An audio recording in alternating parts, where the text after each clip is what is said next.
जिस स्टॉक को लगभग मार्केट ने भुला ही दिया था, 80% गिरावट इस स्टॉक में देखने के बाद आज अचानक से लगभग 18% की रैली देखने को मिली।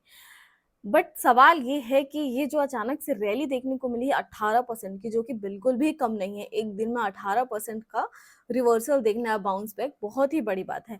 लेकिन बस सवाल यहाँ पर एक पॉइंट यहाँ पर यही हो जाता है कि ये सच में रैली है, यानी कि आगे और भी हमें बढ़ोतरी ऐसे ही देखने को मिलेगी, पॉजिटिविटी ऐसे ही कायम रहेगी, या फिर सिर्फ जस्ट एक हाइप है एंड हवा हवाई बनकर ही सिर्फ रह जाएगा, एंड जो इन्वेस्टर्स ऑलरेडी स्टक है उनको रिवर्सल मिलेगा या नहीं। सबसे मेन पॉइंट यही है। तो चलिए इसी टॉपिक को क्लियर करते हुए आज का ये वीडियो स्टार्ट करते हैं। Hello everyone, this is Pooja Singh and welcome back to our channel stock 24/7।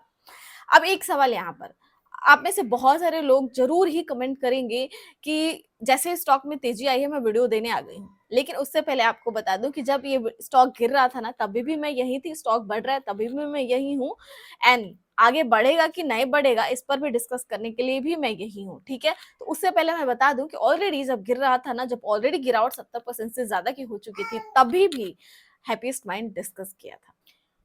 And अगर डाउट हो तो आप ये वीडियो चेकआउट कर लेना, मेरे स्टॉक 247 चैनल पर ही अवेलेबल है। 70% से ज्यादा गिरावट थी तो मैंने इस पर पूरा एक डिटेल एनालिसिस प्रोवाइड कराया था। अब चलिए आ जाते हैं, थोड़ा सा समझते हैं। सबसे पहले मैं जो है मेन रीजंस बताने से पहले मैं कुछ चीजें फोकस कराना चाहूंगी, हाईलाइट कराना चाहूंगी। वो क्या है? सबसे पहले आप नोटिस करोगे तो यहाँ पर जब ये आईपीओ प्राइस आप देखना, हैप्पीएस्ट माइंड का आईपीओ प्राइस लगभग यहाँ था एंड हमें एक रैली देखने को मिली थी। ओपनिंग जो हुई, लिस्टिंग उसकी हुई थी अप्रोक्स इतना, ठीक है, यहां से यहां तक। एंड आप देखोगे तो ये जो पॉइंट है ना इसका, ये करेक्शंस जो लगभग 80% की गिरावट है आकर यहीं पर रुका है एंड यहीं से ही हमें हाई रैली देखने को मिली है। ठीक है, तो सबसे पहले ऐसा क्यों, यहां तक क्यों गिरा? तो यहां तक गिरने के पीछे का रीजन बताती हूँ। जब ये ऑलरेडी इस प्राइस पर इसका आईपीओ आया था, लिस्टिंग हमें ये मिली थी, उसके बाद से इस स्टॉक में मैं पहले बताती हूँ कि कितने परसेंट की जो है इसने रैली दिखाई थी। इसने जो है इन्वेस्टर्स को 389% का रिटर्न्स दे दिया था, सिर्फ जस्ट आईपीओ लिस्टिंग के बाद ही। एंड स्टॉक बहुत ज्यादा ओवर प्राइस्ड हो चुका था, वैल्यूएशंस बहुत ज्यादा हाई हो चुके थे। तो इस स्टॉक के लिए जो है बहुत ही पॉजिटिव अपडेट्स नहीं आ रहे थे, तो इसलिए गिरते गिरते गिरते वहां तक आया जहां पर इसका आईपीओ ओपनिंग प्राइस था, जो कि इसके एक्चुअल वैल्यूएशंस में, यानी कि वैल्यूएशंस को कूल बना रहा है। ठीक है, अट्रैक्टिव बना रहा है, पॉजिटिव बना रहा है कि अब तो आईपीओ के पास आ गया है, इससे डाउन अब क्या ही जा सकता है। एंड सडनली एक बॉटम फिनिशिंग हुई है, शॉर्ट कवरिंग हुई है, इन्वेस्टर्स के नजर में आ गया है। लेकिन इन्वेस्टर्स के नजर में क्यों आया? देखिए, जब भी ऐसा बॉटम फिनिश कोई भी स्टॉक अपने आईपीओ प्राइस के लेवल के पास आता है ना, तो नजर में आने के लिए एक छोटा सा पॉजिटिव ट्रिगर भी काफी होता है। एंड हैप्पीएस्ट माइंड में यही जानना है कि स्मार्ट मनी एंट्री बड़ा ट्रिगर है या जस्ट हाइप है। तो ये चीजें होती हैं, पॉसिबिलिटीज है कि जब भी एक बॉटम फिनिशिंग होती है तो शॉर्ट कवरिंग हो जाती है, जब भी एक छोटा सा भी पॉजिटिव अपडेट्स आता है तो। एंड इसने रिसेंटली दो पॉजिटिव अपडेट्स दिए हैं, उसी पर बात करते हैं कि अचानक से क्यों। सो रिसेंटली आपने देखा होगा कि आईटी सेक्टर में क्रैश आया था, कुछ इस तरीके की यूट्यूब वीडियोस भी आपको मिल रही होंगी कि आईटी सेक्टर खत्म होने वाला है या फिर आईटी सेक्टर बर्बाद हो गया। मैंने भी इस पर पूरी प्रॉपर एक डिटेल एनालिसिस प्रोवाइड कराई थी कि आईटी सेक्टर्स के स्टॉक्स क्यों गिर रहे हैं। एंड उसमें चीजें मैंने क्लियर की थी कि वो कंपनीज पर नेगेटिव असर पड़ेगा जो सिर्फ कोडिंग्स करती है, लेकिन जो कंपनी कोडिंग से हटकर खुद को एआई जनरेटिव बना रही है वो ट्रांसफॉर्मेशन फेज में है। यानी कि कुछ आईटी स्टॉक्स जो अच्छी कंपनीज है वो ट्रांसफॉर्मेशन फेज में है एंड खुद को एआई जनरेटिव बनाने के लिए बहुत सारे चेंजमेंट, बहुत सारे इन्वेस्टमेंट भी कर रही हैं।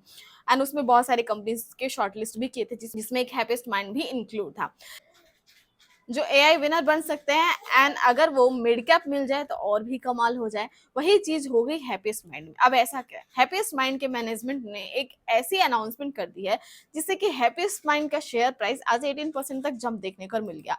पॉजिटिव अपडेट क्या है, थोड़ा सा उस पर बात कर लेते हैं। ठीक है, चलिए मैं स्क्रीन ही शेयर कर देती हूँ आपके साथ। यहाँ पर देखिए, एआई फर्स्ट स्ट्रेटेजी का बड़ा ट्रिगर मिल गया है इसको। जैसे कि बताया कि इन्वेस्टर्स एआई विनर वाली कंपनीज ढूंढ रहे हैं, मिड कैप हो तो और भी कमाल हो जाए। तो कंपनी ने अपनी एआई फर्स्ट स्ट्रेटेजी को एग्रेसिवली पुश कर दिया है। कई सारी होड़ लगी हुई थी ना, तो उसमें से खुद को बोल रही है कि मैं आगे निकल जाऊंगा। मैनेजमेंट का कहना है कि क्लाइंट अब जेनरेटिव एआई ट्रांसफॉर्मेशन प्रोजेक्ट पर जो पहले वाली काम था ना, जो 2 से 3 साल में इनका रेवेन्यू शिफ्ट होना था, बोल रहे हैं कि उस पर ज्यादा खर्च करके और तेजी से एग्रेसिवली काम कर रहे हैं कि हमें फाइनेंशियल ईयर 27 में ही रिजल्ट्स मिल जाएंगे। अब ऐसा वो उन्होंने क्यों कहा? एआई ड्रिवन प्रोजेक्ट्स ज्यादा बढ़ रहे हैं, एआई सर्विसेज पर प्रीमियम प्राइसिंग जो है 20 से 25% मिल रही है, ऑब्वियसली इस पर काम ज्यादा हो रहा है। जनरेटिव एआई बिजनेस आने वाले सालों में रेवेन्यू का डबल डिजिट हिस्सा बन सकता है, इनके मैनेजमेंट का कहना है। तो इसी वजह से मार्केट को लग रहा है कि जब इतना कॉन्फिडेंट है ये, तो हो सकता है कि कंपनी एआई थीम प्ले बन जाए, हैप्पीस्ट माइंड ही अगला एआई थीम प्ले बने। तो इसी वजह से ग्रोथ की गाइडेंस इन्होंने बढ़ा दी है, जो एक्सपेक्टेशंस 10% की थी इन्होंने बढ़ाकर 12% 5% कर दिया है।